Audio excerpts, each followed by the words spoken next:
What is up everyone, welcome back to Mainly Movies, the channel where we talk about, well, mainly movies. Today I'm going to be reviewing an anticipated movie of mine, The Mule. Clint Eastwood plays the character Earl Stone, who is based off a real man named Leo Sharp, who was a 90-year-old drug carrier for the Mexican cartel.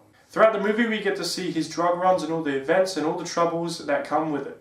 Now, The Mule was a movie that I was excited for, but I wanted to go in with low expectations because Clint Eastwood has made some good films and some not so good films. But overall, I was actually really kind of excited for this movie, but I just didn't want to get the wrong mindset. I didn't want to go in with too much high expectations because I didn't want to be let down. And thank God I wasn't let down. I enjoyed this movie. Is it as good as Gran Torino or Unforgiven or the other movies that he's directed? No, it's better than some, but not as good as Gran Torino or Unforgiven or Flags of Our Fathers or Letters from Iwo Jima. It's nowhere near as good as those movies that he directed that are, well known in the movie industry. But it still is a very, very enjoyable movie. First of all, the performances in this movie were really good. Everyone did a fantastic job, Clint Eastwood especially, but everyone Bradley Cooper did a good job, Michael Pena did a good job, but Clint Eastwood definitely stole the show. His character, Earl Stone, was so likable. He was this kind of confused old man. It was really good seeing this character. It's kind of a breather from his character in Gran Torino, where he kind of plays the grumpy old man. In this movie, he plays like a confused elderly man, but also a very likable man. Another thing I really liked about the movie is the way it was shot. It was shot in big, wide camera lenses, and if you know me, I really, really like wide camera lenses. I don't know if this movie was shot in IMAX. I think it was. It kind of has that like interstellar kind of very wide grey look, which I really enjoyed. This movie was visually stunning. Also, I really like the humor, his character, because like I said, he plays the confused elderly man, and the humor in the movie was really funny. It was really spot on, and it really hit hard. I think that the humor was up there with Gran Torino. It has that kind of, I don't know, it's really, really funny, and it steals the show. Also, another thing I really liked that I didn't think I was going to like as much, but Clint Eastwood did a fantastic job directing these scenes, and that is the scenes with the family. The scenes with the family are really good. They're very heartwarming, and you actually care about him and his problems with his family. Essentially, he worked as a horticulturalist, which I'm guessing, I just read it off Google, but I'm guessing that's just like a person who plants and grows flowers.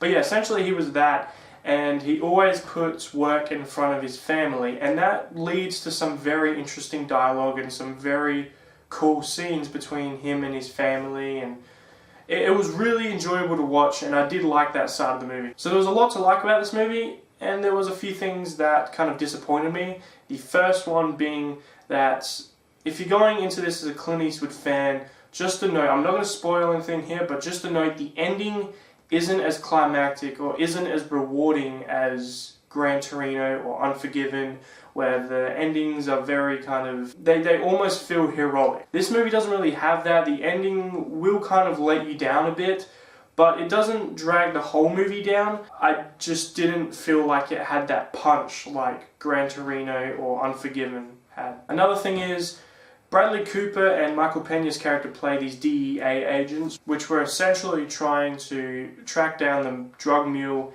and try and arrest him. Their characters were very underwritten and very underestablished. They had motivation. The motivation obviously was for them to try and arrest the drug mule, but their characters were just there. They were just kind of holding the movie together.